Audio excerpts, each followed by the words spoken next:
I've tried every animal name. Oh, okay.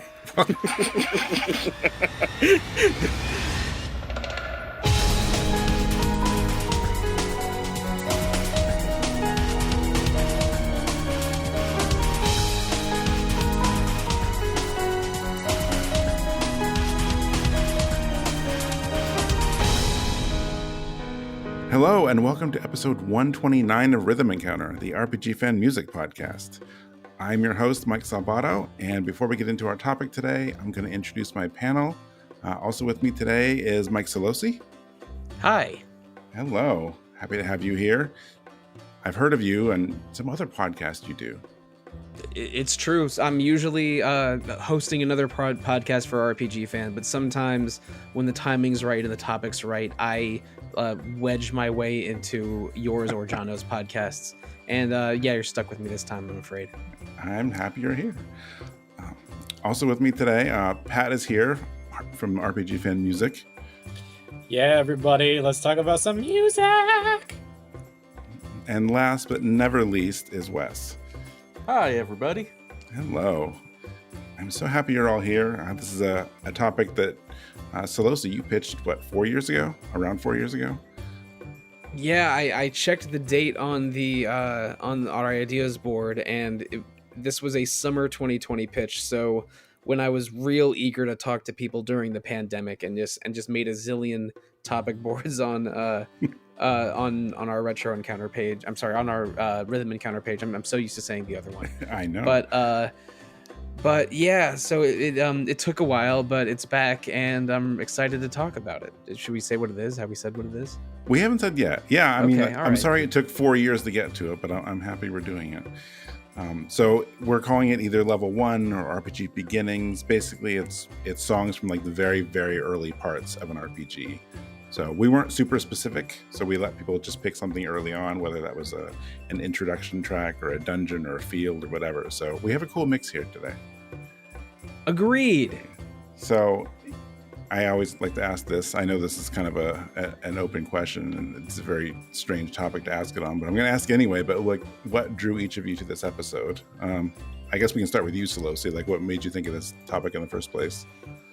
Well, like I mentioned, I threw a bunch of topics just at the at the dartboard, as it were, in 2020, and this one, I think, I think we had done like an opening themes episode, or an opening themes episode was already on there, but I was thinking more like there's no topic for first towns or starting dungeons or early boss fights, like because.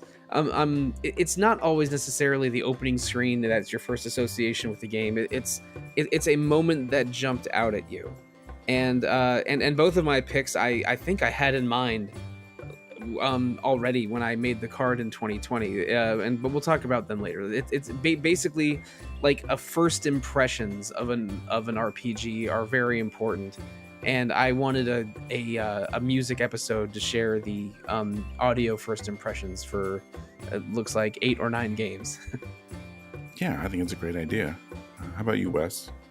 In my life as an RPG fan, I have started replaying far more games than I have finished replaying. So the beginning of games has always been kind of this special point to me. It's where it sets the tone for the rest of the game, and I always experience that far more often than I experience the ending of the game. So it just kind of made sense to me as something that I've experienced a lot and have a lot to say about. Oh, that's super relatable. Okay, I like that. How about you, Pat? Well, let's just say of the 2 picks that I brought here, I saw the name and the concept on our board for this episode, and of my 2 picks, one of them just immediately struck me. Like, I basically thought, how can I pull something that's not a traditional RPG, in this case a puzzle-solving visual novel, to this? And there was a song and a concept that just stood out so vividly with the term level 1 that I was just like, oh my gosh, I just want to talk about this song now. So I felt very compelled to share a particular piece of music, and that's what led me here today. Oh, and now I'm going to make you wait till almost the end to share that story. That's all right. There's so many other great songs that it's worth it. That's true. All right. Well, cool. Why don't we? Oh, I guess I could share mine, but I really just like the idea of the topic. I didn't have a song going in, like anything particular in mind. I just knew it was a cool idea. But I like the idea of like focusing on early games, but not the introduction, because it's not something that I think gets talked about too much. So I'm glad we're here to do it. So yeah, why don't we get into our first block here then? Sollosi, you have our first track today. That's right. My first track is Reminiscence from Suikoden 2, composed by Miki Higashino, and it is a in media res credits sequence. Cool. And then your first track is after that, Wes? I came loaded for bear with Dream of the Shore Bordering Another World from Chrono Cross. A fantastic Yasunori Mitsuda track that marks the first time you kind of get out into the actual plot of Chrono Cross. I'm super excited about both of these. I'm actually stunned that your track was never on the show, but that's okay because I'm excited to talk about it. So, all right, let's go listen to Reminiscence and Dream of the Shore Bordering Another World.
All right, so that was Reminiscence from Suikoden 2. I always like sharing like the context of a song when I'm on episodes of Rhythm Encounter. So like, forgive me for spoiling the first hour and a half or so of Suikoden 2. It's a really really brutal situation. The two main characters, Ryo and Joey, are in a teenage battalion that taking place during wartime, and they accidentally discover that their own side intends to slaughter all the teenage boys in their unit, and then blame the murder on the enemy to gain political favor and the favor of the public in the war, which is horrifying to say out loud, but also just sets the tone for a game that really is about the horrors of war, friends and families being torn apart, but then a single person being a shining light to inspire and gather people together for a greater good. And the relationship between Ryo and Joey is worthy of a PhD dissertation. But this song plays while Ryo and Joey are escaping back to their hometown from where the massacre took place, and like it's messy. I think it's raining, and you get the idea that these two are best friends who have already been through a lot together, but it's something else is going to happen. Like the shoe hasn't dropped yet, and again, everything I've described only takes place in the first hour or so of Suikoden 2.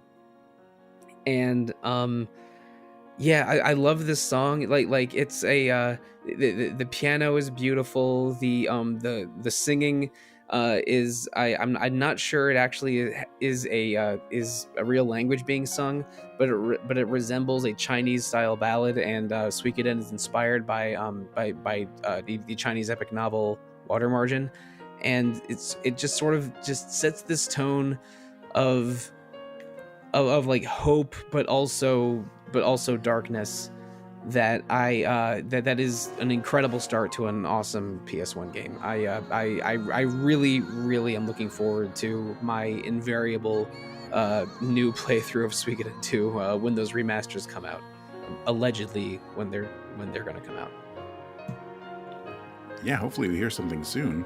It was like, we're gonna push into 2024, and then it's been how many months? So, but there's still plenty of time left. I think I tend to do the same thing as you, where I talk about the context and then eventually get to the song itself. I don't have the context here, so I'm glad you provided it, but I really really like this one. The piano is just fantastic. I actually thought, like 40 seconds in, when the vocals start, I thought it was going to like transition to that. Like the piano was a build up and then it was going to be more about the vocals. So I was surprised when it was just more of a sting, and then it went back and it was mostly the piano. But I love that. Like I want more of it, actually.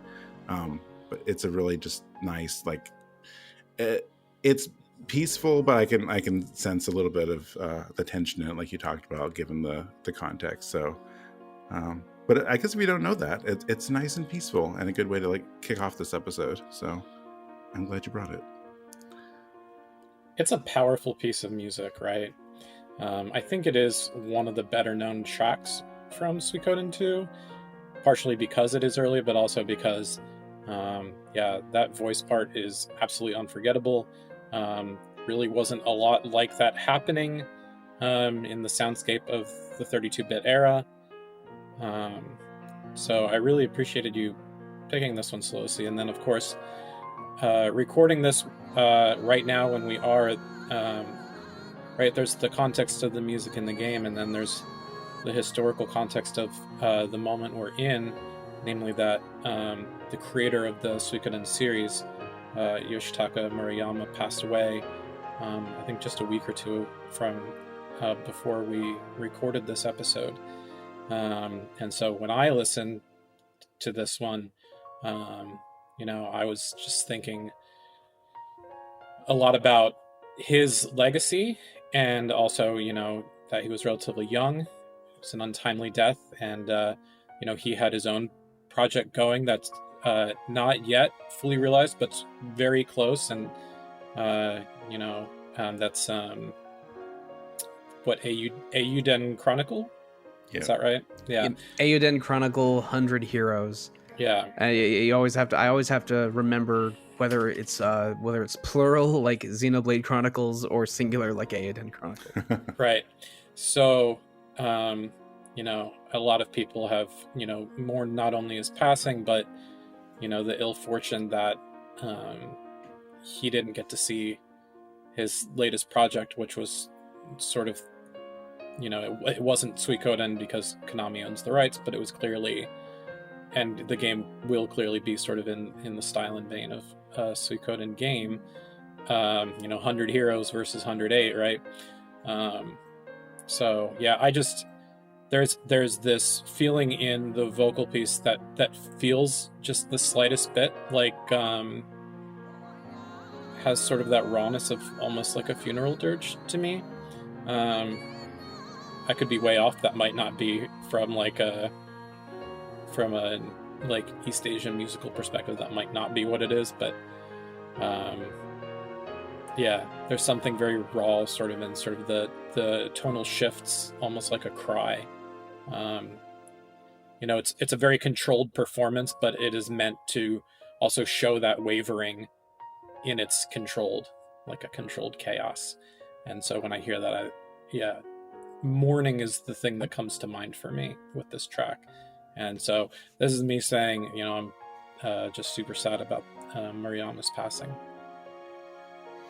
Yeah, I think mournful is the right word for how it comes across, and it really fits with Suikoden 2 as a whole, because it is a more mournful, a little bit of a darker story than Suikoden 1 was.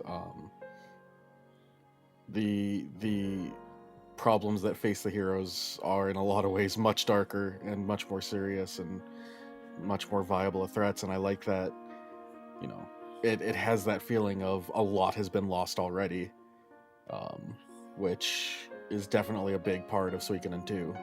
Things are lost before anything even really kicks off, and you have to go and deal with that, both as a human and as a leader.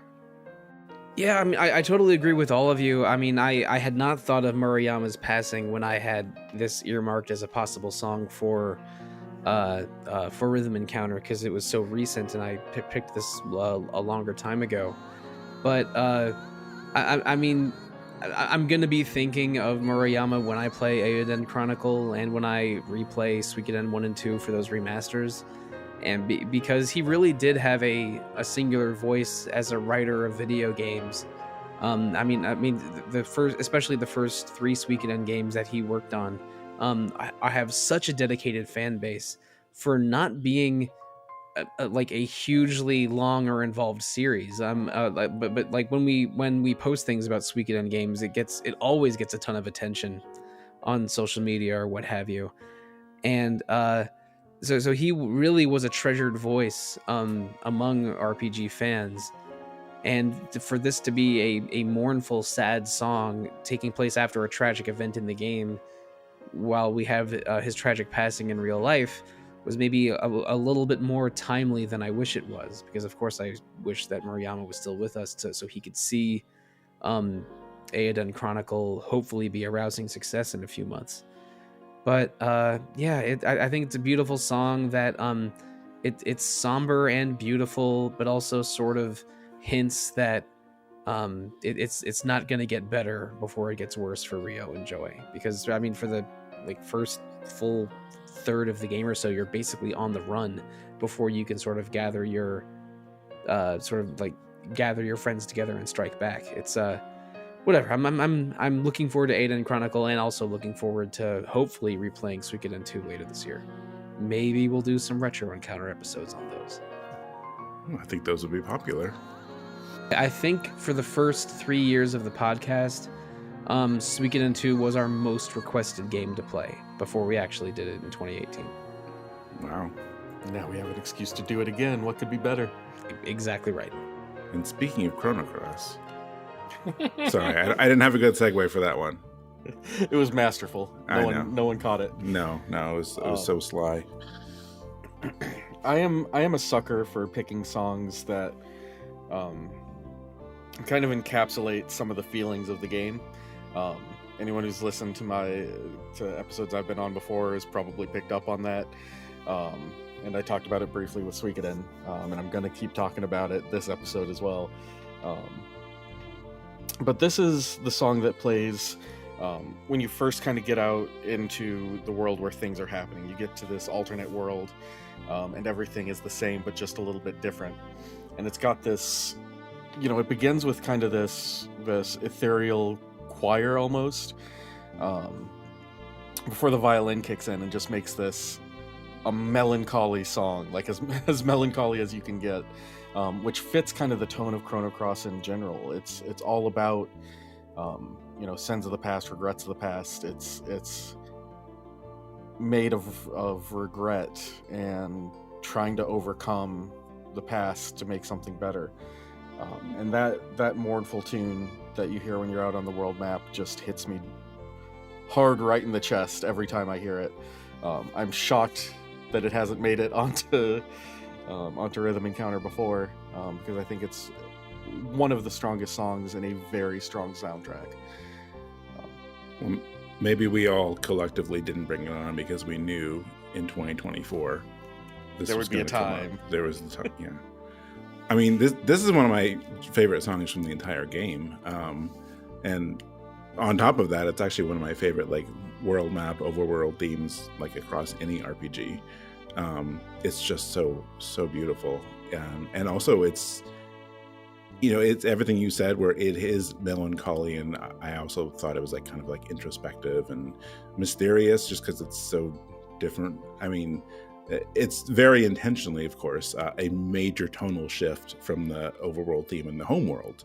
It's completely different, and it works really well because on top of just the instrumentation and the violin, everything just being beautiful and just making you, it really does well at musically framing this world, or this other world that you're in, where you're dead, or the other you is dead. It's wow, I'm not prepared for this kind of thing. And I'm always going to be a fan of music that can work so well and fit the context that it's used in, like this one, but also just be so overwhelmingly beautiful that you can just hear it standalone as well. I mean, it works well in context, but you don't need the context to appreciate it. But yeah, I mean, I've loved the song for, well, when did Chrono Cross come out in Japan? So 24 years ago. I'm so happy you brought this one. It's a really great representation of that moment where you shift to the other world. Yeah, we were talking about how this episode is not about the first music you hear in an RPG. It's more like your first musical impression, or an early musical moment that you remember. And I mean, this isn't at the very beginning of Chrono Cross, but it is. You explore the home briefly, and then something happens, and then suddenly everything's a little different, including the world map music. And just that subtle change of a different world map track in a world that seems to be the same gives you the hint that there's that something strange is going on here. And everything from how gorgeous those strings are, to even the synthy parts at the beginning, creating sort of the background tone. This is one of the RPGs that I just associate with the whole PS1 era. I mean, we're playing on discs with MP3 audio now. These sounds could not have happened on a Super Nintendo or a Genesis, and yeah, Chrono Cross, I think, is an absolute signature RPG soundtrack that anyone that's into RPG music enough to listen to this show probably already knows the Chrono Cross soundtrack very, very well, and it holds up exactly as good as it did in 2000 or possibly earlier. I know it came out in North America in 2000, but possibly it was 99 in Japan. I'm not sure. Yeah, it was late 99. Gotcha. It was one of the if not the first game I played in Japanese, because I was like, I don't know when this is going to come out in English, so I'm going to find a way to play import games on my PlayStation, because I didn't know how back then. But I made it work. And I stumbled through it. I refitted my PS2 with the swap magic top so I could play the Japanese Tales of Destiny 2. Oh, that's a good choice. I'm so jealous of that. Yeah. wanted to. I you know what? I don't think it's the best playing Tales of game at all. I think it might have been the first PS2 Tales of game, but I had to see what was going on with Stan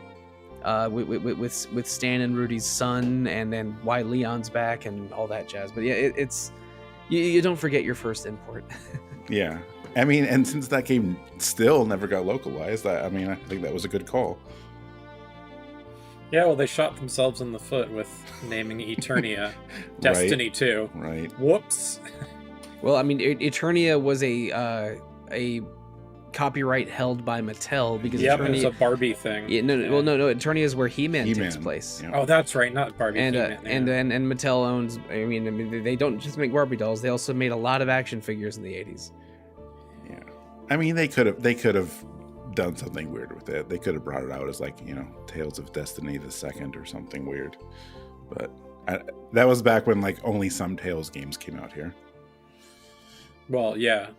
There And- were only so many games at that point anyway. There were only 4 or 5 Tales games at that point. Yeah. And in that era, We didn't the know it idea was of- going to be a mega series yet. Mhm. So, couldn't have predicted that. My quick take on this Chrono Cross track.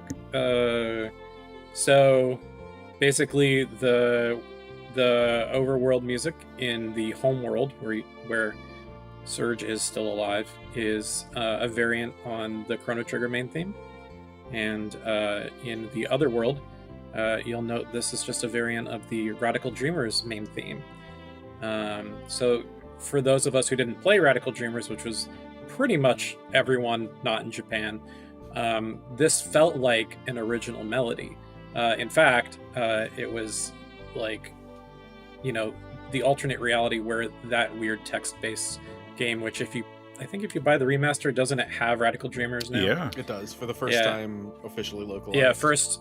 Yeah, officially localized for the first time. So it was, I think it must have hit Japanese players and American and European players very differently, right? Because to a Japanese player who knows the series really well, it's like, okay, I have the one side and then I have the other side. But to the American players who played Chrono Trigger, it's like I have the familiar and then the unfamiliar. And I think that's like contextually that's very different, right? And so like that's this track, disc 1 track 7 on the Chrono Cross OST, this was my introduction to this melody when I was a teenager, and only later did I sort of learn in my head that this is the theme song to a very short Satellaview video game. Right? So that's just some context I wanted to add. No, I'm glad you did. I forgot that because I have still not played Radical Dreamers, so I don't know all of the music very well. And actually, given its platform, I actually wonder how many Japanese players even played it at the time. Right, So- it might have only been a small percentage of the Japanese players, but it was certainly more than the virtually 0%. Yeah. If I recall, I think, not legal distribution of Radical Dreamers came much later because they had to find someone who still had it downloaded on their Satellaview that was also willing to share it and then fan translate it. And I think that was in like 2003. So yeah, like pretty much no one in the English speaking world had knowledge of this, whereas I would think probably like 10% of Japanese players knew what Radical Dreamers was. Yeah, that's good. Yeah, I got to pick up that remaster because I've always wanted to play Radical Dreamers and see what it's about. Yeah, I played the fan translation a long time ago, and it is really neat. I like that it too has multiple endings, and it gives you this really interesting vibe on like the rough origins of a lot of the characters in Chrono Cross. Kid, the Guile mask dude who may or may not be Magus deal, and then obviously Lynx as the villain.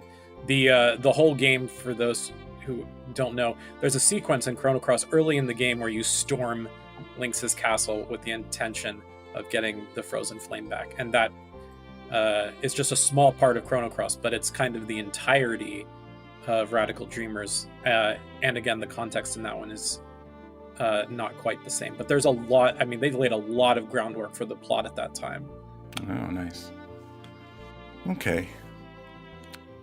Are we ready to talk about your first song, Pat? All right, yeah. So my first pick for this one is the first town theme that you hear in Atelier Iris, Eternal Mana. This track is called City of Bells. Awesome. And then after that is... oh, that's me. So my first song today, after Pat's, will be Caravan Crossroad from Final Fantasy Crystal Chronicles. The first Crystal Chronicles, before we knew it was going to become its own sub-series. So, Pat, your game was not on the show at all, and mine has been on very little. So I'm happy these are together in a block. So let's go listen to City of Bells and Caravan Crossroad.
All right, y'all. You just heard two fantastic songs back to back, and a reminder that I was the one who chose the Atelier Iris track. Not saying it's better or worse than that fantastic Crystal Chronicles piece, but I wanted to start by talking a bit about why I brought this as one of my picks.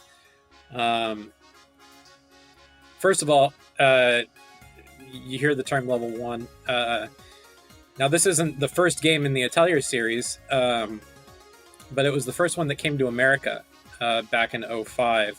And I have very fond memories of getting to play this game prior to launch. This is the first time I went to E3. NIS America was like, hey, we're bringing out this game, Atelier Iris, Eternal Mana, and it's the 6th game in the series. I wrote a little featurette about the whole Atelier series a long time ago, but it needs updating, and I hear rumors that someone might update it at some point. But yeah, when I started playing this game, very quickly, very, very quickly did I fall in love with it. And there were 2 pieces of music that made me fall in love with it. The first was the opening vocal track that went with an anime FMV.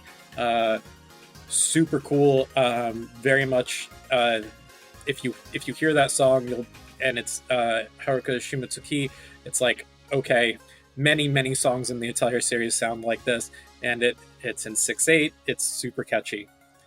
But the other song that really drew me in was City of Bells.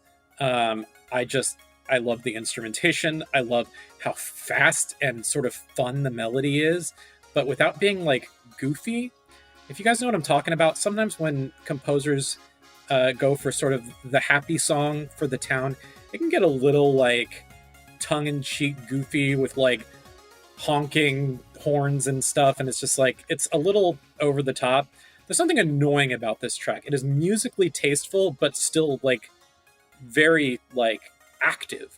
And so I really just I love this track. This one's composed by Ken Nakagawa. Nakagawa and Daisuke Ichiwa, these 2 composers, have written the brunt of all the Atelier music from, I think, Violet, which was the game just prior to this, all the way to Ryza 3, which is, I think, the most recent Atelier game. So, I mean, they have this consistent 2-decade history of making these really cool, sort of like Renaissance meets synth pop kind of sound, and I can't get enough of it. I just think City of Bells is just one of the catchiest songs ever, and I was surprised it was never featured, so I had to add it. Oh, I'm glad you did. I mean, catchy is one of the first things I noted on it. It's catchy and bouncy, and I think what you said is a good point where, you know, sometimes you do get that one where it's like it's going for like silly more than just like jaunty or something. So it's like, and like saccharine sweet. Like, yeah, ugh. like it either be like a silly event or an early town, or like a lot of times it's also like a, you know, oh, the silly character's coming in, so they have to have a theme like that too. But no, it doesn't. I don't feel like it ever goes into that territory. It's just happy and bouncy. I played this game when it came out and not since, so I definitely don't remember the music in context, so it was nice to listen to this one again. But like the chimes and I guess the accordion or the synth accordion, whatever it is. There's chimes, accordion, and harpsichord are kind of the main 3 instruments going on here, all synthesized, of course. Yeah, but no, I mean it really fits the towns and like the characters and, you know, the feeling of these games really well. It also like sort of vaguely gives me some like Mana vibes. Like if I didn't know it was from this game, like you could believe it's Legend of Mana. Yeah, like somewhere like a 90s or 2000s like Mana game, I'd be like, oh yeah, sure, I might believe that. So no, it was fun. I like this one. When you said Renaissance meets synth pop, that encapsulated my thoughts in a better way than I was thinking, because the instrumentation is like very sort of, I don't know, turn of the century Europe, like harpsichord, accordion, like very acoustic instrumentation. But the actual structure of the song is a club jam, because it has like it has a like a thumping bass that's like, but it also has like snares that even rise to a drop at one point. Yeah. So it's like, oh, this is a Renaissance like minstrel band playing a early 2000s club beat, and but the result is a high energy song that makes me think, you know, European or like European market.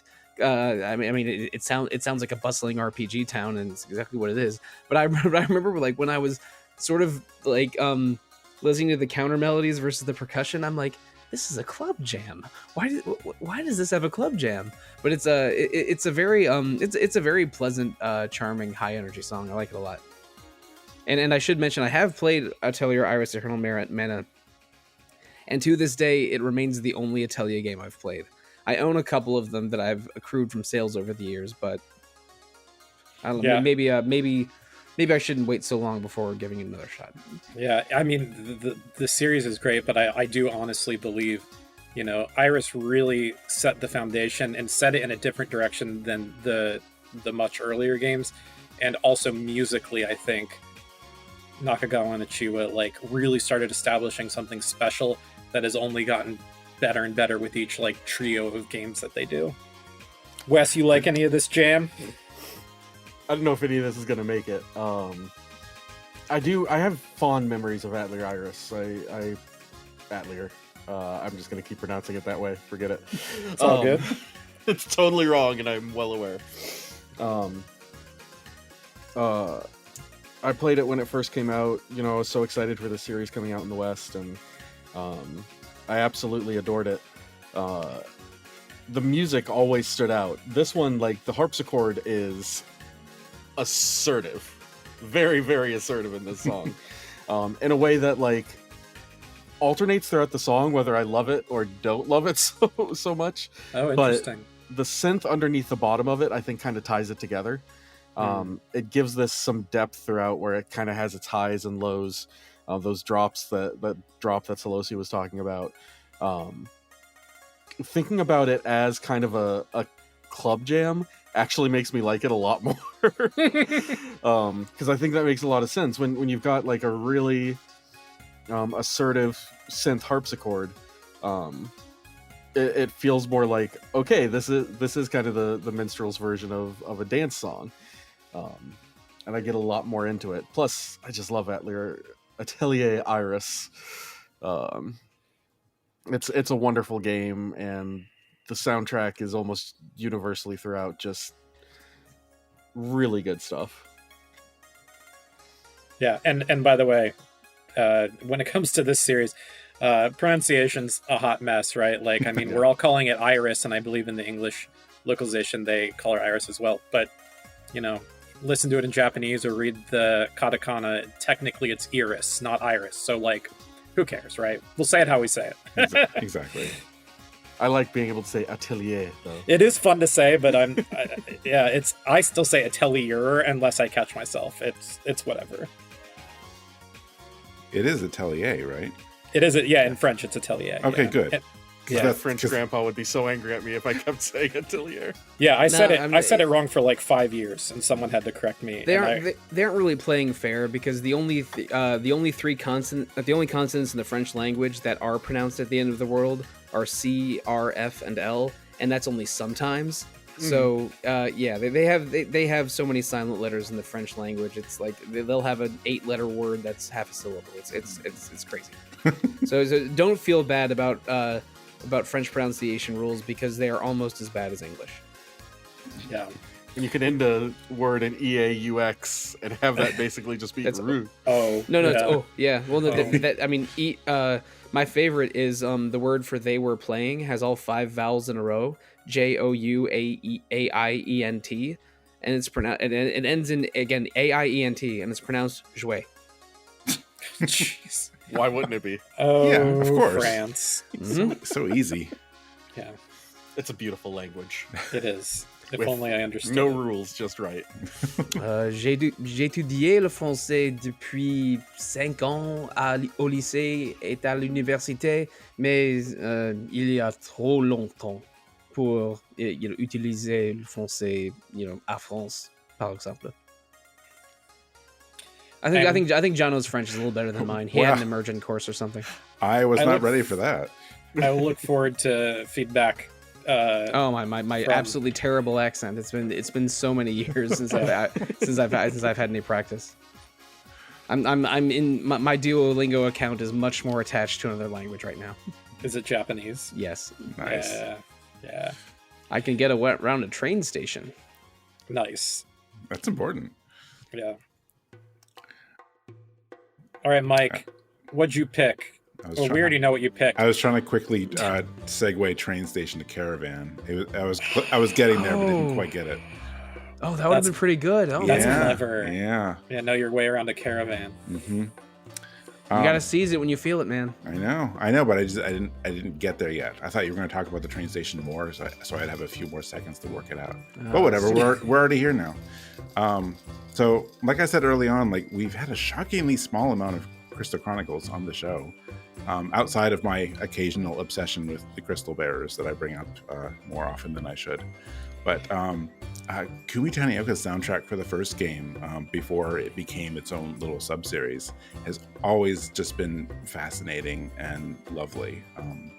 It has this cool, like, rustic vibe to the soundtrack with its instrument choices, and for me, it's really part of what really set Crystal Chronicles apart from the main Final Fantasy series and helped give it its identity. I mean, obviously the gameplay and all that plays in too, but like musically it also is different from what we'd heard before.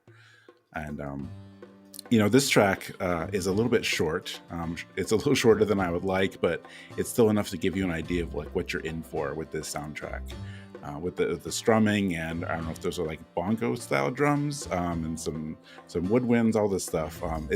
It sounds like a bit like there's almost maybe too much going on, but it all works together. It all comes together really nicely in such a short runtime. It has a nice flow to it, and it's just a really good like introduction to this game world and just the kind of vibe you're in for. So I've always been a fan of this whole soundtrack, but I like that this is one of the early songs in there to kind of get you acclimated to the world. Like, this is one of my favorite video game songs of all time, and I'm so glad you brought it. Oh, really? It makes me so happy. Crystal Chronicles is this absolutely amazing soundtrack through and through, and this one, it gets you in the right mindset for the game, where it's going to be a little bit more adventure than melodrama, compared to a lot of other Final Fantasy games. The flute or ocarina or whatever that is kind of helps keep it light, alongside the bouncy percussion and the like you said, the real strum heavy string. I don't know what instrument that is either. I could make guesses, but they'd be embarrassing. It's like you said, it is a little bit short. You expect it to go a little bit further at some point, but it really is kind of a tone set. It really is, you can imagine yourself listening to this being played in a caravan, like throughout the different wagons, people playing different parts of the song as they travel along. And I think that's perfectly setting the mood of this entire game. I have a lot to say. I'm going to try to keep it short, but I'll fail. Good luck. First, fun connection between the two picks we made. The very first Atelier game, Atelier Marie, had this big overhaul remake that I believe came to the West, and that soundtrack was completely redone, original themes rearranged, and then new music also composed exclusively by, that's right, Kumi Tanioka. Are you serious? I didn't even notice. Yes. Okay. The newest, so I guess technically the newest release in the series is a remake of the first game, the oldest game, and that soundtrack is done entirely by Tanioka. So there's a fun little connection, and I think that is her first time participating in the series at all. So pretty cool. And then also, we do need more Crystal Chronicles rep on Rhythm Encounter. I do remember we did a Kumi Tanioka episode, and I think I brought the piano collection track, because that Crystal Chronicles piano album came out 20 years later when they did the remaster, and that is also a fantastic album. But the OST is in many ways the more important thing to listen to, because, as you all have noted, there are a lot of interesting musical instruments used. In fact, if you get the OST, or if you'd go to VGMDB and look at packaging scans, I remember this pretty distinctly. that when you look through the booklet, most of the booklet is pictures of instruments with their name written in English and then in katakana. And over half of them are instruments that you've probably never heard of. It's like a crash course in ethnomusicology, whether it's European, African, or Asian. Like, it is just a lot of stuff you've never heard of. So Wes, when you were like, I don't want to embarrass myself by guessing, it's like, look, man, you weren't going to guess right unless you have the book in front of you. There are a lot of interesting music that was, emulated for, a synthesizer and was probably sampled to create the synthesizer for the GameCube. They have the space to do that. But these are instruments that we're not used to hearing regularly. And Tanioka picked this incredible mix of music that just made it like, all right, I'm in this like traveling troupe of real people playing real acoustic instruments but because we can expand it from just continental Europe to like any human culture, like you get some really cool mixes of music all throughout the game, but I think this Caravan track especially, and I agree, it could use a few loops and maybe a B section, but otherwise it's perfect, I wanted to ask really quick. I meant to say this, but I forgot to put it in my notes. But since you talked about the packaging, I didn't realize about the cover of the package because I don't actually own the soundtrack, or at least not a physical version. Do you own the original one that had like a liquid cover or whatever? You're talking about the liquid blue thing that after 10 years is like shriveled and is disgusting? Yes. I didn't know about it until earlier today. I saw a picture. Everyone who collected it, after a while it went from looking cool to looking disgusting. There's in the discussion on VGMDB, some people are like, if you can actually like warm it up and it turns it back into liquid for a little while. Oh, I didn't know that. I mean, maybe it depends on how far gone it is, but or what temp fluctuations it's been through in wherever it's been. Right. But mine has been through basements, so I think it's permanently shriveled. Like all of our listeners, I am looking up photos of this as we speak. How many pieces of video game merch do you usually have that say "Do not refrigerate" on them? Yeah, right. Pretty rare, right? Pretty rare. There's going to be a link in the show notes. We always put a link to VGMDB for an article in the show notes for each album. So in there's a link you'll find in the whatever. What's the section called? Cover art. Whatever it says in the sidebar. Covers. Yeah, it's on the right side. They have all of the packaging scans. It's special liquid case. Yeah. If you want to see that, I think to see them at their full size, you have to register an account. Otherwise, it's a thumbnail that expands if you're not logged in.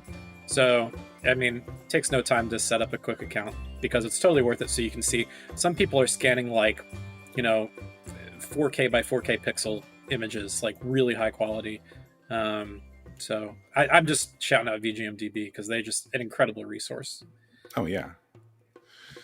Anyway, I don't have a ton more to add. I mean, the tone of this song really captures Middle Eastern caravan traveling a long way, maybe the only civilization for miles, which lends itself to the fact that you're sort of an explorer or a pioneer in the context of Crystal Chronicles, and you're surrounded by danger at all times unless you stay together, which is the ties into the gameplay. I don't know all of this instrumentation. What you said might have been a bongo before is not a bongo or a kunga. I think it might be an Indian tabla drum. I think it's a tabla drum. Yeah, because they echo in that very specific way. Mm-hmm. Whenever I think of a tabla drum, I think of that moment on The Simpsons where Apu's niece plays Richard Harris's "Somebody Left a Cake Out in the Rain" on the tabla. Mm-hmm. Oh boy! All right, but I'm sorry. Sorry. The song's MacArthur Park, but the chorus is "Somebody Left a Cake Out in the Rain." Whatever. First 10 seasons of The Simpsons are untouchable, but this song is also pretty untouchable. It's I have a very specific memory of playing Crystal Chronicles in my dorm room my first year of university with some friends, where we had enough GBAs to actually do the proper hookup to a GameCube with all that, and we only did it a couple times before we realized just sort of how limited this was and the game was, and we all got busy with our own studies, of course. But Yeah, it's a totally unique game that Rhythm Encounter is doing its part to keep it alive because Square Enix sure isn't. I do want to play the remaster. Like, I don't want to play like through the online multiplayer because I think that seems like the weakest part of it. But otherwise, it looks okay. I want to play Crystal Bears. I've never played it. I own it. Never played it. No, don't get me started. I know you love it, and so I'm ashamed of myself because I've played like almost everything else. I played the original and Ring of Fates and is it Echoes something? Yeah. And Echoes of Time, I want to say. Echoes of Time, and then even those on Wii, they released those two like mini game things. Do you remember those? Yeah. There was My like Life these as a tower- King and My Life as a Dark Lord. Why don't I know that? Yeah, I played those. I literally played like the whole series except Crystal Bears. So yeah, I don't know why. I need to get to that. I think you would like it. I mean, I try to watch myself like saying like everyone needs to play it because I don't think it's going to land for everyone. It's very strange and weird, but it was a strange and weird that I really enjoyed. So I don't know. I just have very fond memories of that one.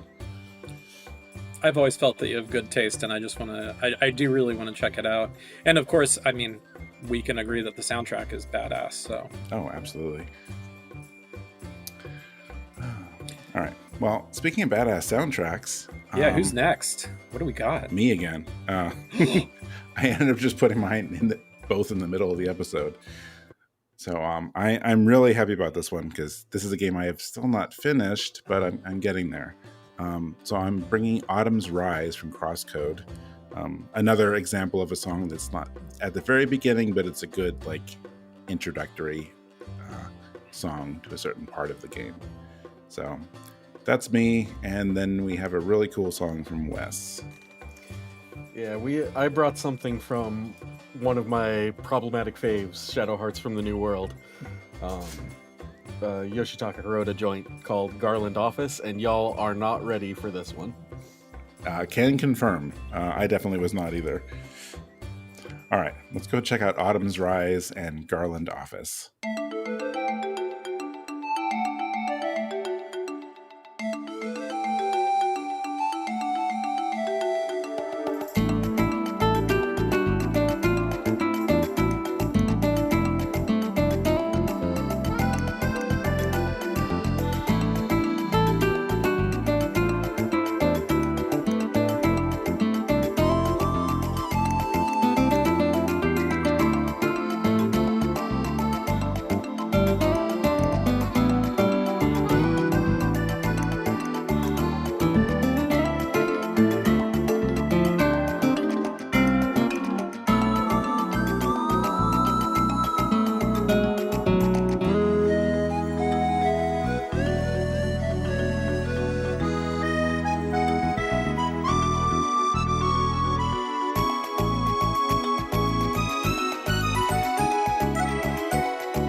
Okay, so that was Autumn's Rise.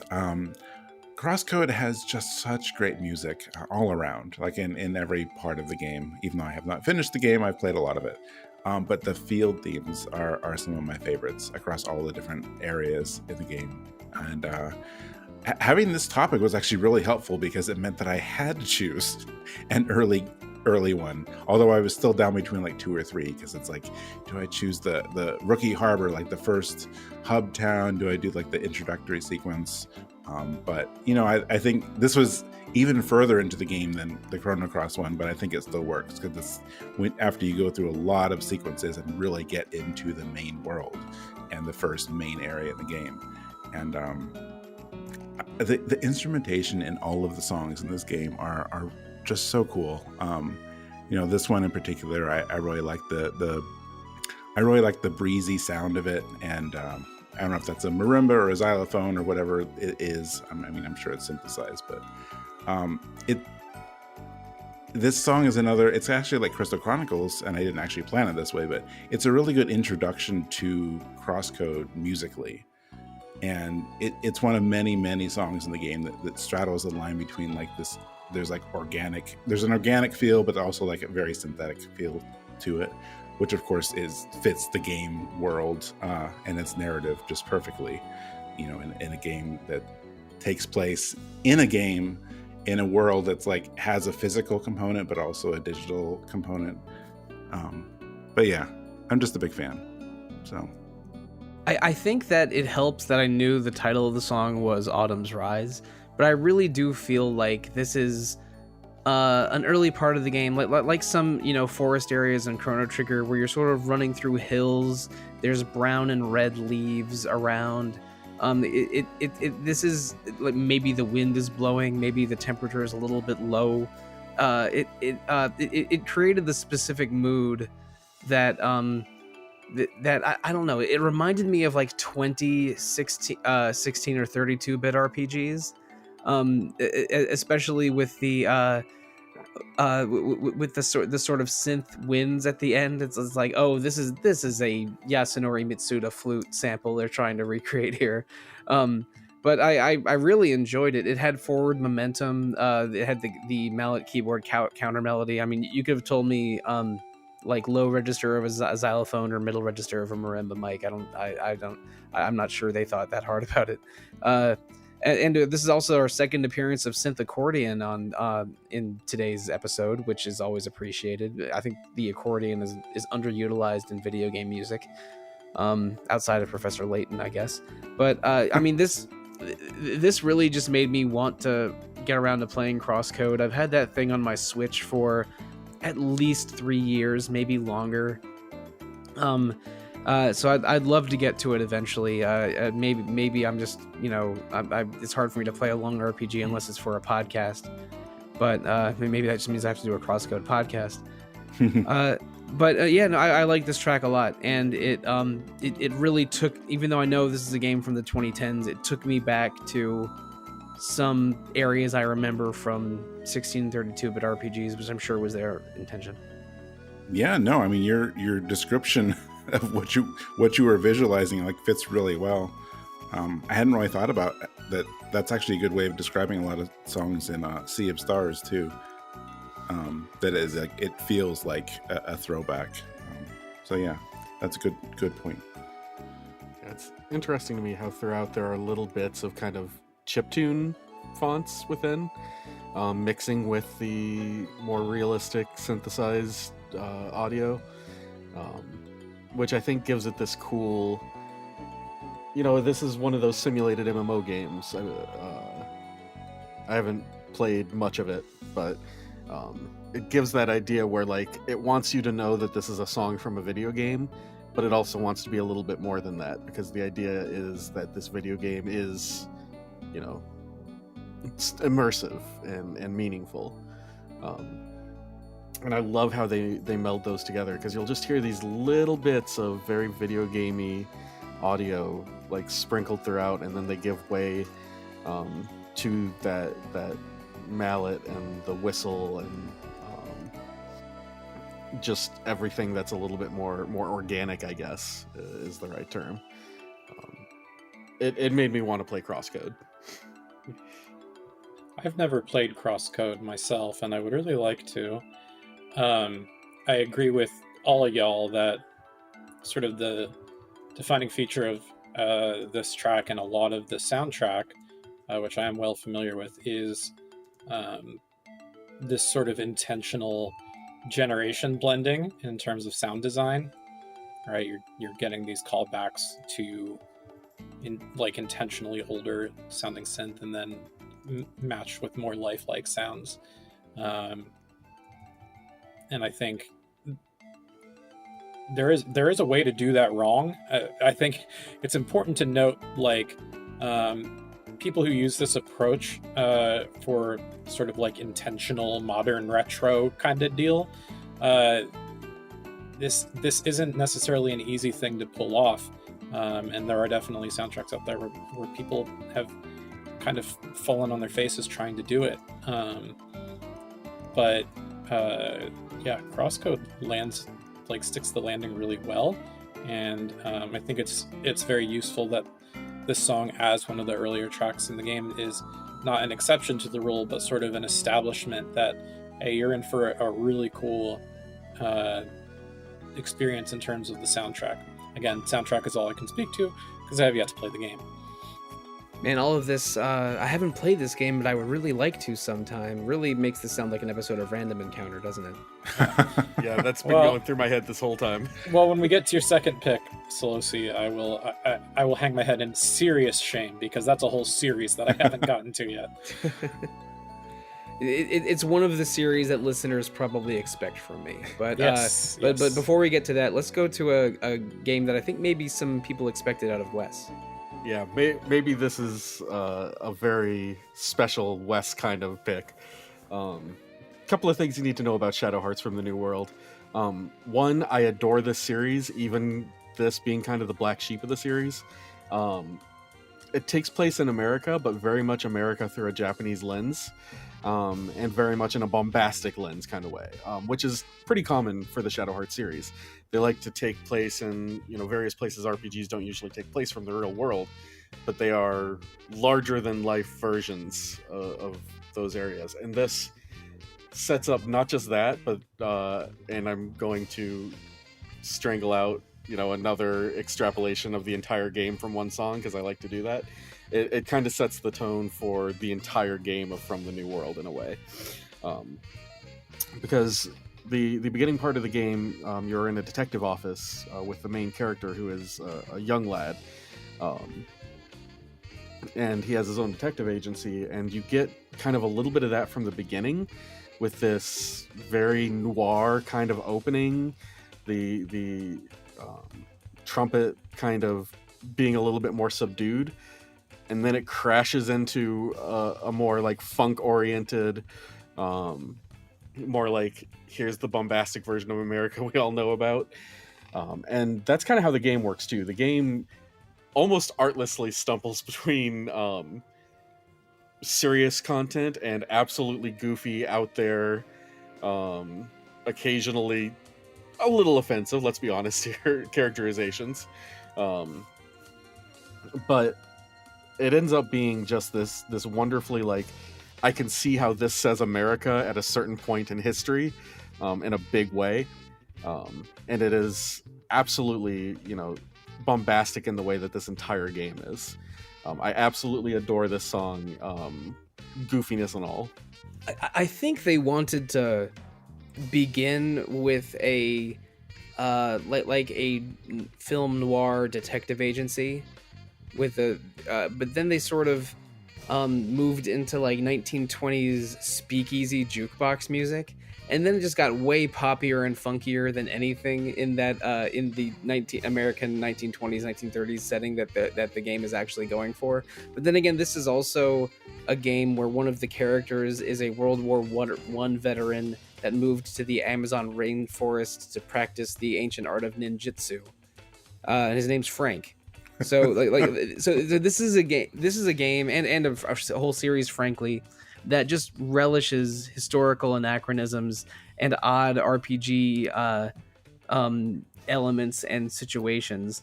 it's both sort of dark and wacky at the same time. I've tried all of the Shadow Hearts games. The only one I've played to conclusion is the second one, Covenant.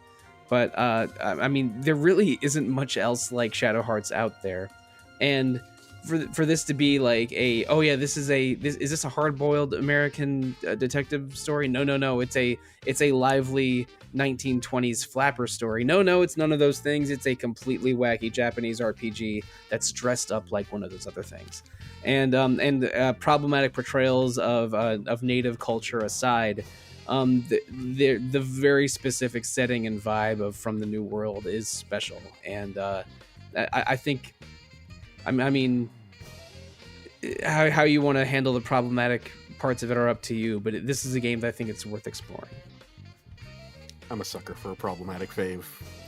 Oh yeah, for me it's the films of Quentin Tarantino and musicals from the 1940s and 50s. Look, we don't talk about Seven Brides for Seven Brothers on the podcast. Oh boy, that would be a topic. Oh yeah, yeah, it would.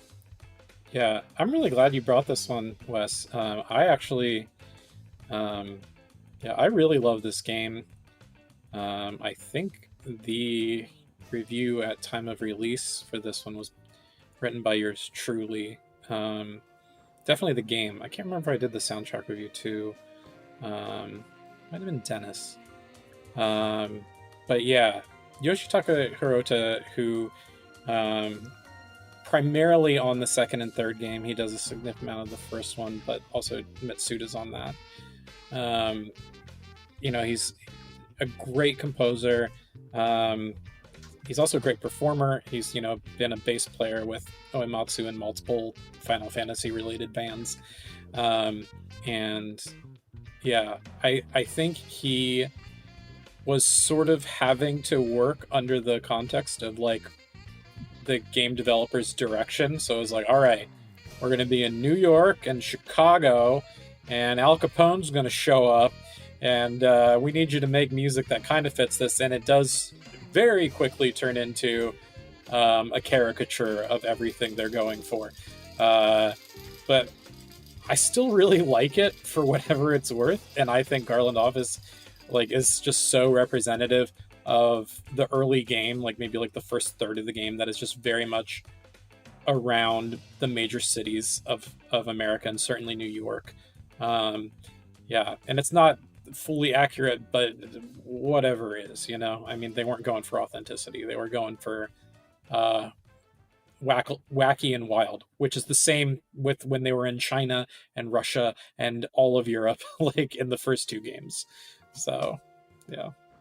Well, I definitely have the least exposure to Shadow Hearts here, but I can at least say that I'm the only one with significant. I can at least be happy that I'm the only one that's significantly played CrossCode, so hopefully that balances out a little bit. But what a funky little song this was. I actually wish it was a little bit longer, but I'm sure it would take a few seconds to find a weird 10-hour loop on YouTube, right? No, really, really cool. I was not ready for where this song went in its short little runtime. And just even within just the first minute of the song keeps building up and building up. Really cool. So that's all. Not a whole lot of commentary, but I think the rest of you guys covered it really well. So I'm happy you brought it, and I'm always excited when you talk about this game, Wes. I adore it, warts and all. Yep. All right. Well, that brings us to our last block. So, Pat, what is your second song today? This pick is the one that I mentioned earlier was my reason for being on today's episode.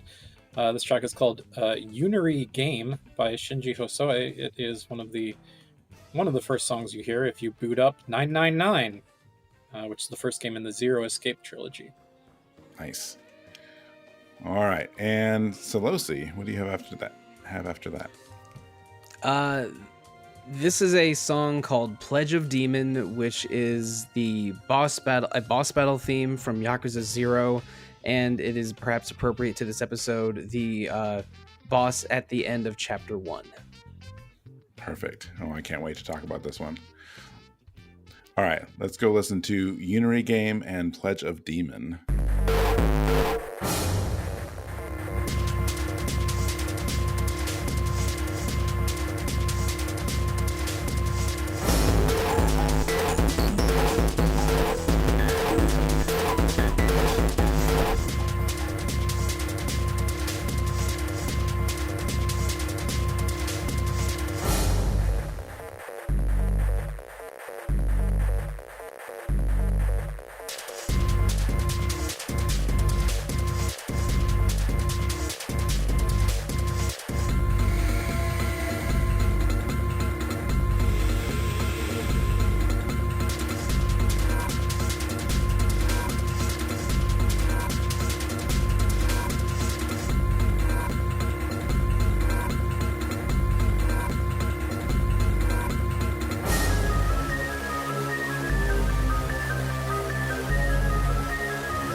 Heyo, whoa.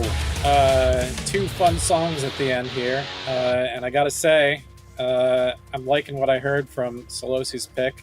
But I want to start by talking about Unary game. I think I've talked a fair bit on multiple RPG fan podcasts about how much I love the Zero Escape trilogy. And 999, the first game in the entry before we knew it would become a trilogy, featured this really out of the ordinary soundtrack from Shinji Hosoe, where each song could go anywhere from something like haunting melodic to like bordering on like noise trash style EDM, and this track falls more in the latter, I think. It's definitely music, but it's so laden with sound effect and design that is meant to shock and scare, and so very percussion heavy. It's almost atonal, save for that sort of synth pattern going on in the background. Context to the game: every time you start up a new run of 999, it starts with a tutorial puzzle where you're in a very small room that turns out to be the sleeping quarters of a ship that is also a replica of the Titanic somehow, and it's a question of whether it's a replica or the real thing as part of the sort of pseudoscience and a lore to the game as you play through it. But the room's filling up with water. There's no actual time limit for you to solve the puzzle, but this music definitely helps you feel like you are running out of time as you are sort of shocked into this solo experience as you play as the protagonist. And it's before you meet the other 8 people that make up this 9-person, mystery survival adventure visual novel puzzle masterpiece that is 999. It made escape rooms popular before people were really doing them in real life. I mean, they were, but this game came out before there was a surge in popularity in escape rooms in America, which is really interesting to me. Anyway, it's wild. Shinji Hosoe is an incredible composer who's, has this long history that goes all the way back to arcade games with Namco, and has done pretty profound music on every generation of hardware on the way up. This was originally a Nintendo DS game that has been since ported to, I don't know, like 4 or 5 different platforms. But yeah, just an absolutely wild shift. And this is the game I was thinking of when I was like, oh, level 1. If you know the game's sort of obsession with the number 9, so the 9 puzzles that you solve, if you look at the soundtrack, it's unary, secondary, tertiary, quaternary. I don't even know. But it's 9 games or puzzles, and so this is the first one you're exposed to.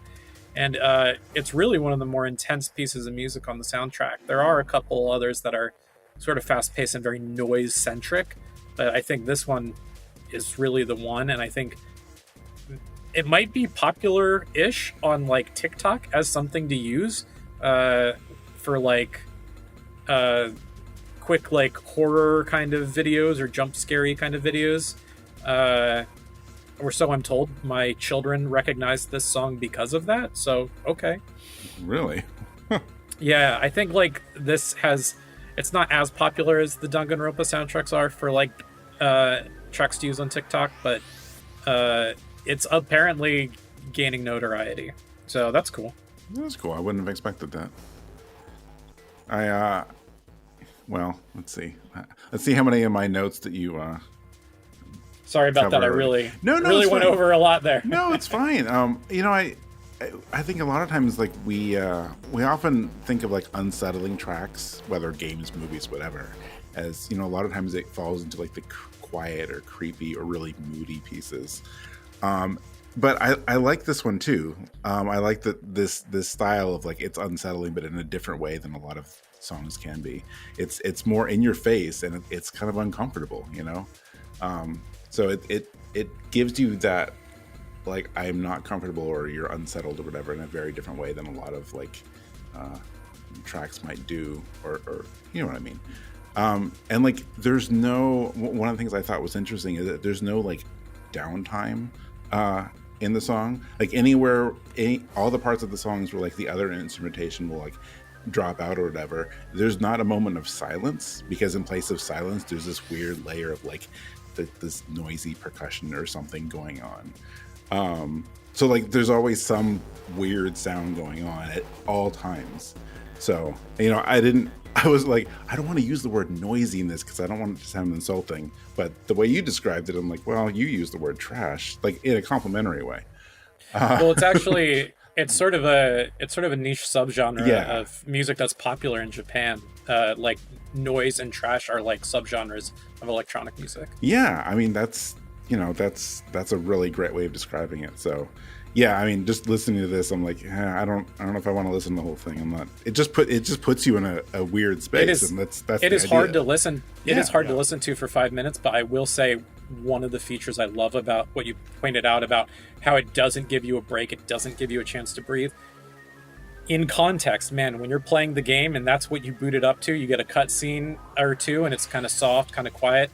And then suddenly you're just thrown, like you're kidnapped by this person in the mask. And of course, people have probably seen that picture if you're familiar with the game. And then after that kidnapping, suddenly you wake up in what looks like the bottom deck of the Titanic in a very small room, and it's filling with water. And you're just like, oh shit, I need to get out now. And like this music fits that perfectly. Yep. Yeah, you made me want to play 999 again. I'm not gonna lie. Such a good like game. As soon as I fired up this song, I was hit with such a wave of nostalgia. Yeah, that I just good. Can't resist it. It does put you on edge. There's no doubt about it. Like I felt my anxiety spiking a little bit listening to this. Yeah, but there are days I way. can't handle listening to this music because it will mess with you. Like if you're feeling anxious, it'll heighten it so much. Yeah, it's not like. It's not the kind of like bop you usually get out of like a selection, but it is a tone setting. It is such it does such a good job of establishing how you should be feeling in a moment that I absolutely adore it. Yeah, I mean, I'm not sure I have much to add here. This is a stressful listen. The game puts you in a harrowing situation. There's no actual real timer in game, but you feel you feel a lot of urgency in both the task at hand and the song playing. Other puzzle rooms in 999 are way less stressful. Like, and it's like sometimes they'll just be like, some sort of cozy looking hotel rooms in the suite deck, or the I don't know, like just a sort of a couple dark empty rooms in the hold later in the game. And so other songs in the soundtrack do use like silence or a much more low key tone than Unary game does. But this song is like we're gonna start hard. You're in a impossible situation. We're gonna try and stress you out with the song, and it succeeds in doing that. There is one puzzle in the game that has a time limit, and I think they even they changed that puzzle and removed the time limit in later versions of the game. So yeah, you're talking about the final puzzle. Yeah, the final puzzle. Yeah, they changed the whole ending outside of the DS original game. They removed that puzzle and got rid of the time limit. Yeah, it's I don't know if I like that change, but generally this game will succeed in creating moods and stressing you out, even though there is no time limit or moment to moment timing based action, except for the original DS version of the ending. Yeah. Yeah, well, I'm glad y'all. Yeah, really great insight from everyone, and totally agreed with everyone. It's not casual listening. It serves a purpose, but I appreciate that purpose, and that's why I wanted to bring it on. Yeah, I'm glad you did. So you want to tell us about a song that made me really want to kick some ass? Yeah, Hell seriously. Yeah. Let's kick ass. I would never listen to the 999 soundtrack at the gym, but I absolutely will bring my entire Violence Without Murder Yakuza playlist to the gym, because I like when you listen to a boss fight track from a Yakuza game, you feel like you can run through a wall. And Yakuza 0 was the first Yakuza game that I played, and I was enjoying it. It has sort of cool opening moments, but my real welcome to Yakuza moment was the office you break into at the end of chapter 1, which where you're just doing increasingly crazy things. You're throwing people out of windows. You're smashing. You break into a bathroom and smash people's heads through urinals and sinks. If you grab the box of nails in one room, you can this is like hour 1 of the game. You can just shove boxes of nails into guys' face. But Kiryu's never killed a man, by the way. And it ends with this boss fight against Daisaku Kuze, an old man.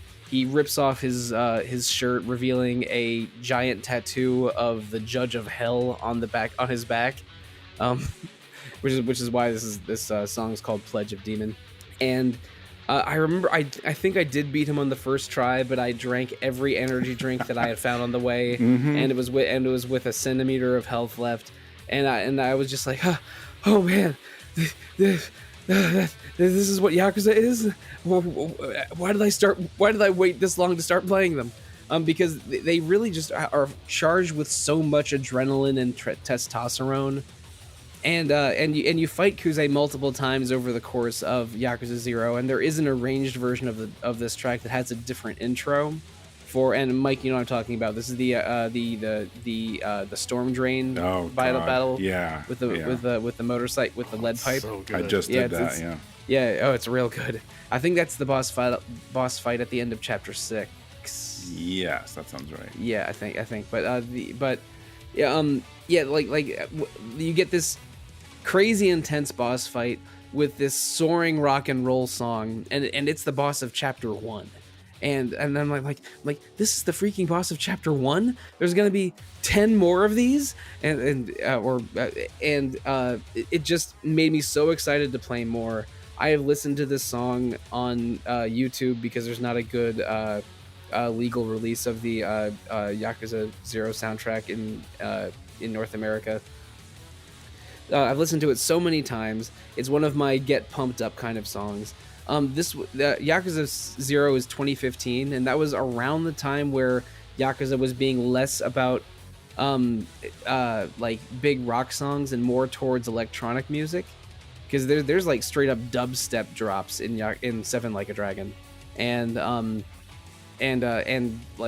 sort of like weird electronic club songs like the Jungihan fight in Yakuza 6. But this is like even though Yakuza was moving in that direction, with Chihiro Aoki joining becoming the co-music director with Shoji Hidenori. Even though it was going in that direction, there is more sort of just like 80s ass hair rock in Yakuza 0, because it takes place in 1988, and they decided to have it just be a lot of guitars and less and the less varied instrumentation that we would see from Yakuza 6 onward. I mean, the Yakuza 0 soundtrack is great. Most of the individualized boss tracks are great. I think the final boss track, Two Dragons, is also really good. That's the opposite of what this episode is supposed to be about. And yeah, I like whenever I hear this song, I just get so pumped up, and I imagine Kiryu like screaming, "How many times do I have to teach you, old man?" And anyway, I know, Mike, you're playing Yakuza 0 for the first time right now. I hope you're enjoying it as much as I did back in 2020. Well, I don't know, but so far I'm enjoying it a lot. But I had a similar experience to you, where I'm just like, how are we doing this? How are things escalating this much in the first chapter? Like, I wasn't prepared for it. Like you said, like the level of like, how, we're doing all this now. We're going through this office and like battling all these guys.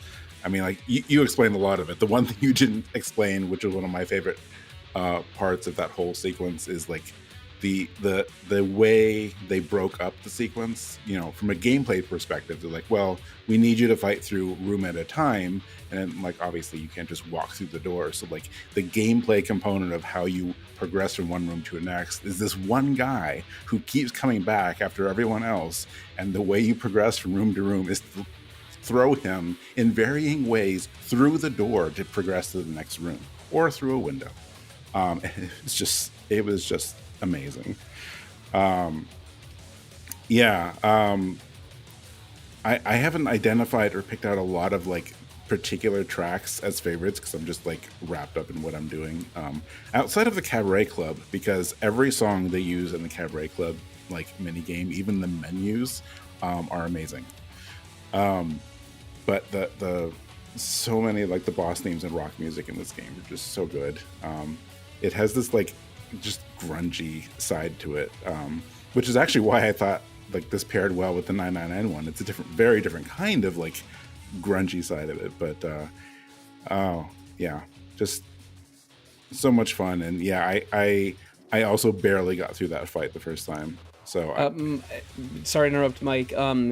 I would draw your attention back to Rhythm Encounter episode 104, where As You Like from Yakuza 0, the menu music for the Cabaret Club, was a featured song on that episode. See, now you'll never guess who brought it. I have to go back. You're talking to it. Is who brought it. Yes, of course. Yeah, we'll see. Now I'd have to go back and listen to like having that context. Anyway, so no, I'm very much here for it, and I don't know how many more times I'm going to be fighting this guy as I go on, because so far I'm up to 3. But such a great track, and it like you said, perfect for this episode because it really sets the stage for what you're getting into. Because when I was playing through chapter 1, I'm like, wow, this is like already like super out of hand. Like, where is it going from here? And it's like, well, it's just going to continue getting further and way further out of hand, apparently. So, yeah, it just makes me want to like hit someone with a bicycle. It's really the idea. None of you. I don't want to hit any of you with a bicycle. But yeah, good stuff. I'll take one for the team. You can hit me with a bicycle. I don't want to hit you with a bicycle. Maybe a Lego bicycle, if you really insist, but nothing really painful. I'll take one for the team as well and hit Patrick with a bicycle. Oh, thank you, Sollosi. Oh, I'm so glad that someone will hit me with a bicycle. I honestly kind of deserve it for not having played any Yakuza games yet. Every time I interface with you, Sollosi, on podcasts, it's just like, it's another reminder that like, for all the franchises that I love and have invested in, this is one that's just like staring me in the face like, why haven't you played us yet? And it's just like and then I hear a track like this and I'm just like, man, this music is so freaking good. And I very much like and agree with this is a track that you take with you to the gym. This is good workout music right here. And I think we were joking on Slack before this about forehead against urinal. There's so much like wild, zany situations that you can experience in Yakuza as a, sort of out there. I don't even want to call it slapstick, but just like really kooky violence that comes with the organized crime in this game. And it's not the same because it's definitely not the same style as this composer. But sometimes when you're describing it, I think of No More Heroes, just in terms of the wackiness of it all. So yeah, even though the characters in Yakuza aren't as weird in terms of their flashiness, but yeah, the music is just like, yeah, I'm ready to kick some butt. Yeah, sometimes I don't have a complicated answer for why I love something. The song just whips ass, and it makes me want to fight, and it happens at a time where I get to have a very good fight. Sometimes it's not more complicated than that. I absolutely adore this song. It gets you really pumped up, really excited. It hits me in the way that like my favorite Dynasty Warriors songs do, where you've got that guitar hitting you just oh so right. And it's making you feel like you can take on the world, even if, in this case, it can be kind of difficult to take on that particular world. I don't know. You don't get songs like that in RPGs or RPG adjacent games as often, and I absolutely adore the opportunity to just like lose yourself in something cool. That's rare for me. You say that you don't hear this in a lot of other RPGs, and that just I just had a very vivid fantasy of like, it's like, what if Dragon Quest XII's boss music sounded like this? Oh my gosh. It would be a real step up from Dragon Quest 11, I gotta say. Koichi Sugiyama would never. He would never. Yeah, well, I mean, the Yakuza series is all about just wild swings in tone. The story is always ultra serious, the side content is almost never serious, and the music is sort of matches that. And but they're just really going for high-flying intensity and for the boss fights in Yakuza 0, and I think that that it was an incredibly strong first impression for my first 2 hours of my first Yakuza game to be just a complete wild ride that ended with this awesome boss fight track. And I've played basically every Yakuza game that's come out in English, other than Dead Souls, since playing Yakuza 0 in 2020 for the first time. And I still think about how much that first fight with Kuze affected me. And it was a hell of a first impression, and I won't ever be able to forget it. So this song is special to me in that not only is it an awesome song on its own, but it excuse me, it sort of was my welcome to Yakuza moment, and I value that very much. Perfect. Yeah, well, it was just the right choice to bring on here. Yeah, it puts multiple layers of meaning to the level 1 concept. Exactly. Yeah, love that. I mean, that's why I like when we do interesting topics like this, that we don't have super strict guidelines about it. I always like seeing how people interpret them and like why they bring the songs they do and how it fits the topic. That's really always interesting to me. All right, well, that was our show. Let's get to some housekeeping stuff, which the first part of these will be really easy because I always like to mention songs that made their debut on the show at the end. And in this episode, the games that made their debut in this episode were Atelier Iris. Everything else has actually been on at least once, so that was pretty interesting. Sometimes I go through this and it's like 6 of the 8 games had never been on here before, but just the one this time. So coming up next on Rhythm Encounter, in a couple weeks, we're doing an episode on safe spaces. So like save rooms, otherwise, maybe a town. I don't know how it's all going to play out, but that's going to be interesting. So we're doing safe space music. And then after that, we're doing an episode on remasters. I don't know if you noticed, but there's been, a few remasters and remakes that have come out in the last few years. So there's a lot to pull from there. So those are our next 2 episodes on Rhythm Encounter. If you have any feedback on this, if you enjoyed it, if you have topic ideas, or if you want to share your own level 1 experiences in RPGs, you can email the show and me at music@rpgfan.com. That's the best way to reach me. What is the best way for people to reach you, Pat? Well, I'm still active on the social media platform formerly known as Twitter. So that's usually the easiest place to find me and get quick responses. I am at Gameadactyl. That is the word game, the letter O, and the dactyl. Good luck with that. Nice. How about you, Wes? You can find me on Twitter at Wes Iliff or on Blue Sky at Lone Weasel. And Sollosi. You can find me at Evoker for Dogs on Blue Sky, Instagram, and RPG Fans Discord. I'm also the host of RPG Fans Retro Encounter podcast, which releases on a separate feed, usually every Thursday. Which I'm actually going to talk about in just a second. If you enjoyed Rhythm Encounter, RPG Fan also has 2 other podcasts. We have Random Encounter, and that posts every Monday opposite of our show. Most recently, they did an episode on the new Shiren the Wanderer game, which for a series that's been going as long as it did, surprisingly just released Shiren 6. So that's the main focal point of that episode, so check that one out. Retro Encounter, do you want me to run through it, Sollosi, or do you want to do it? Go for it. Okay. So when this goes up, Retro Encounter will have just wrapped Game Journal on Dragon Age 2, rather. There is an upcoming episode on Like a Dragon Infinite Wealth, a spoiler cast. And then after that, your next game journal is Final Fantasy IV, which I really don't know why I didn't sign up for that outside of being short of time, but I'm really excited about that one because that was my first Final Fantasy game. It was also my first Final Fantasy game, and maybe you could have played it without being short on time, because if you turn off random encounters for most of the game in the Pixel Remaster version, you can beat that thing in 9 hours without blinking. Oh, that's pretty impressive. I think my final runtime was like 10 and a half or something. It was I was surprised at how quickly I breezed through it, but also but less surprised at how much I liked it. It was a very fun and nostalgic romp. We have not recorded those episodes yet, but I'm looking forward to do that soon. Awesome. All right, if you want to follow us, you can find us on most social media at RPGFanCom.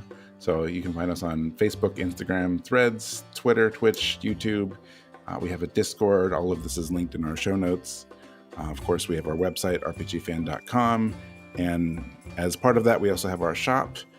I need to find like a very short way of doing the shop. I tend to go on a bit, but in short, we have two parts of our shop. We have our review card collection that you can buy through Hyperplay. That's something we released in December. It's very, very exciting. Really cool project I spent most of last year working on. So check that out. People have been really liking it that have ordered it on and off the staff, actually. And then we also have our merch shop, as always, with t-shirts, mugs, stuff like that with the RPG Fan logo. So all of those are accessible at rpgfan.com/shop. So check it out. If you enjoyed the show, you can review us or subscribe on Apple Podcasts. Our shows are on YouTube now, and wherever you like listening to podcasts, anywhere you want to support us is good by us. Any reviews or support or links or whatever just helps us get the word out and gets more people to listen to the show, and that's always what I want. So closing out today, we always go have a bonus track, and Sollosi, you have our bonus track today. So what are we closing the show with? That's right. Well, when I was coming up with ideas for my picks for this episode, the three concepts I had were sort of opening cutscene, opening boss fight, or I should say first cutscene, first boss fight, and first town, because they're sort of those are sort of your big introductions to RPG theaters. Like what's the combat, what's the safe space, and what's the actual grand beginning of the game. So I did those two of those. And when I was thinking of first towns, I was trying to think of a town that's just that's pleasant, but also a song that is maybe unusual and memorable. And I landed on I can't find the name of it. Where is it? Hometown. That's it. Yeah, that's it. Hometown of Domina from The Legend of Mana. I couldn't remember the name Domina, which is an embarrassment. And there's a really cool arrangement of it that was played live a few years ago by a jazz quintet on the Square Enix music arrangements main YouTube channel. And it's such a beautiful interpretation of that song with electric piano and trumpet and guitars that I might even like it more than the original. So I'm really happy to share a cool arrangement of Hometown of Domina with y'all today. And the original composer, of course, is the incomparable Yoko Shimomura. Nice. This is such a great track to end on. So thank you for finding that one. Yeah, absolute fantastic choice. Yeah. All right. Well, let's close out with the Lounge Jam version of Hometown of Domina. So thank you all for being here. This was a ton of fun. Thanks everyone for listening. And let's go listen to some Legend of Mana. And we'll see you next time.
how's life in Hillary's world? I know she does similar work. People only ask how things are going for me. She's You suck, Mike. Yeah. I wrote. That's where I thought that was going. It's like, oh, speaking of, how's work going for you? It's like, nah, I'm gonna ask about someone else. I'm sorry. No, she's doing well. She, I imagine, might say this in Slack, so don't say anything yet. But actually, just found out yesterday that she won Employee of the Month at her new job. So that's very cool.